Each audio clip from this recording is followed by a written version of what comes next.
जनाब आर्टिकल 6 आप लगाना चाह रहे हैं इमरान खान पे, आरिफ अलवी पे, कासिम सूरी पे, और आप साथ पाबंदी लगाना चाह रहे हैं तहरीक इंसाफ पे।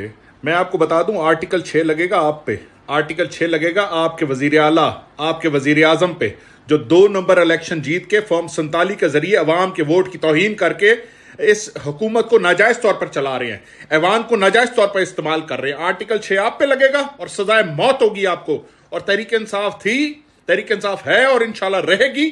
और जिसमें इतना दम है और जिसने तुम्हें कहा ये प्रेस कॉन्फ्रेंस करने के लिए, उसको भी बता दो कि इंशाल्लाह ताला तहरीक इंसाफ रहेगी और तुम्हारी आंखों के सामने जिस तरह तुम अभी तक शिकस्त खाते आ रहे हो, इंशाल्लाह आइंदा भी शिकस्त। जनाब आर्टिकल 6 आप लगाना चाह रहे हैं इमरान खान पे, आरिफ अलवी पे, कासिम सूरी पे, और आप साथ पाबंदी लगाना चाह रहे हैं तहरीक इंसाफ पे।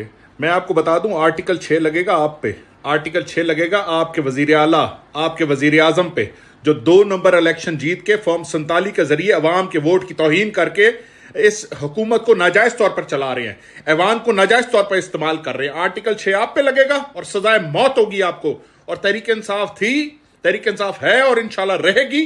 और जिसमें इतना दम है और जिसने तुम्हें कहा ये प्रेस कॉन्फ्रेंस करने के लिए, उसको भी बता दो कि इंशाल्लाह ताला तहरीक इंसाफ रहेगी और तुम्हारी आंखों के सामने जिस तरह तुम अभी तक शिकस्त खाते आ रहे हो, इंशाल्लाह आइंदा भी शिकस्त।